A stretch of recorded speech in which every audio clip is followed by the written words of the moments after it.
வணக்கம். நம்ம இன்றைக்கி ஒரு நோய் எதிர்ப்பு சக்திக்கு உண்டான ஒரு தாம்பூல முறையை பற்றி பார்க்கலாம். இது எங்களுடைய சித்தகுரு சொன்னது தான் எங்களுக்கு. ஸோ இதை உங்களோட ஷேர் பண்ணிக்கிறேன். ஏன்னா நிறைய பேருக்கு இன்றைக்கி நோய் எதிர்ப்பு சக்தி இல்லாமல் ரொம்ப திண்டாடுறாங்க. முக்கியமாக எந்த நோய் வந்தாலுமே அதுக்கு ஒரு எதிர்க்கிற சக்தி நம்மளுக்கு வேணும் இல்லையா? அந்த எதிர்ப்பு சக்தி இல்லாமல் தான் நிறைய பேர் இன்றைக்கி அவஸ்தைப்படுறாங்க. எங்களுக்கு இதை சித்தகுரு எங்களை ஃபாலோ பண்ண சொல்லி கொடுத்த ஒரு முறை இது. இதை இன்றைக்கி உங்களோட நான் பகிர்ந்துக்கிறேன். இந்த நோய் எதிர்ப்பு சக்திக்கு உண்டான ஒரு தாம்பூல முறை என்னன்னு பார்த்தீங்க அப்படின்னா ரொம்ப சிம்பிள் தான். இது தாம்பூல முறை அப்படின்னாலே நம்மளுக்கு புரிஞ்சிடும். வெற்றிலை அப்படின்னாலே டைஜஸ்டிவ் ஜூஸ் கிடைக்கிற ஒரு இலை தான் வெற்றிலை. நம்ம ஆல்ரெடி பார்த்துருந்தோம் டைஜஸ்டிவ் ஜூஸ் கிடைக்கிறது வெற்றிலையும் புதினாவும் அப்படின்னு சொல்லிட்டு. இப்போ நம்ம புதினாவை பற்றி பார்க்க போகிறதுல இது தாம்பூல முறை அப்படின்றதுனால நம்ம இதுக்கு என்ன எடுத்துக்க போகிறோம்னா கருப்பு வெற்றிலை எடுத்துகிட்டு அந்த காம்பை பின்னாடி உள்ள காம்பை அப்படியே நீக்கும்போது அந்த சென்டரில் உள்ள ஒரு நரம்பு மாதிரி இருக்கும் இல்லையா, அதை எடுத்துருங்க. அது வேண்டாம், அதை எடுத்துட்டு அதில் என்ன பண்ணணும் அப்படின்னா ஒரே ஒரு கிராம்பு வைங்க.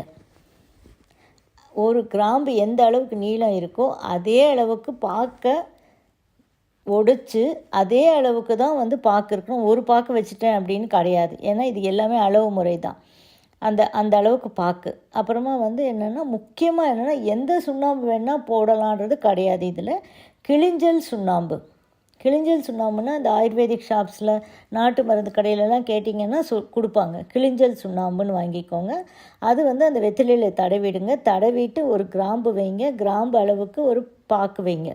அந்த பாக்கை ஒடிச்சு அந்த பாக்கு அந்த கிராம்பு அளவுக்கு இருந்தால் போதும். 3 மிளகு வைங்க. 3 மிளகு.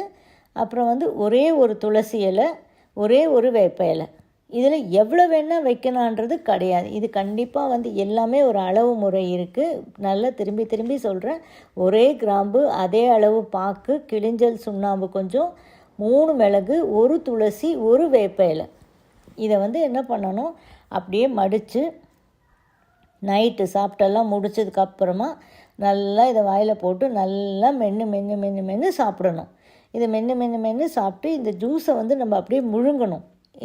இந்த ஜூஸை நம்ம முழுங்கிட்டு அப்புறமா நம்ம வேணால் வாயெல்லாம் ரெட் ஆகிடுது அப்படின்னு சொல்லி இது இருந்தால் நம்ம ப்ரஷ் பண்ணிவிட்டு நம்ம வாயை கொப்பளிச்சுட்டு ப்ரஷ் பண்ணிக்கிட்டு நம்ம படுத்துக்கலாம். ஆனால் இதில் நீங்கள் குல்கந்து அந்த மாதிரி வேறு எந்த ஐட்டம் வைக்கக்கூடாது. இப்போ சொன்னது மட்டும்தான். கிராம்பு, பாக்கு, சுண்ணாம்பு, மிளகு, துளசி, வேப்பிலை எல்லாம் ஒன்று தான் இருக்குதுன்னு சொல்லிட்டு நிறையாவும் வைக்கக்கூடாது. நம்ம இது அப்படியே அள்ளி போடுவோம் இல்லையா, அந்த மாதிரி வேலை நம்ம பண்ணக்கூடாது. இது எதுக்காகன்னா உடம்பில் இருக்கக்கூடிய மொத்த டாக்ஸிசிட்டியும் வெளியில் கொண்டு வருமா. நைட்டு நம்ம சாப்பிட்டுட்டு நம்ம படுக்கிறதுக்கு முன்னாடி இதை மென்று சாப்பிட்டுட்டு படுக்கும்போது பாடியில் உள்ளக்கூடிய மொத்த டாக்ஸிசிட்டியும் ரிமூவ் பண்ணுமா இந்த தாம்பூலம். இதை எத்தனை நாளைக்கு செஞ்சால் நம்ம டாக்ஸிசிட்டி வெளியில் ஆகிறத நம்ம பார்க்க முடியும் அப்படின்னா 1 மண்டலம் அப்படின்னு சொன்னார். 1 மண்டலம்னா நம்ம 48 நாள் இந்த வெத்தலை பாக்கு இதே முறையில் நம்ம சாப்பிட்டுட்டு வந்தோம் அப்படின்னா நம்ம டாக்ஸிசிட்டி வெளியாகிறத பார்க்க முடியும். அதுக்கப்புறம் நம்ம சாப்பிட்லாமான்னா ஆயுள் முழுதும் நம்ம சாப்பிட்லாம் அப்படின்னு சொல்கிறாரு. ஆயுள் முழுதும் நீங்கள் சாப்பிட்டீங்கன்னா நோய் நொடி இல்லாமல் வர நோய் ஏதாவது வந்தாலும் அது பாடியே சரி பண்ணிக்கும். அந்த டாக்ஸிசிட்டியை உடனே வெளியில் அனுப்பிடும். ஸோ ஆயுள் முழுதும் சாப்பிடும்போது நோய் நொடி இல்லாமல் வாழலாம் அப்படின்னு சொல்கிறார்.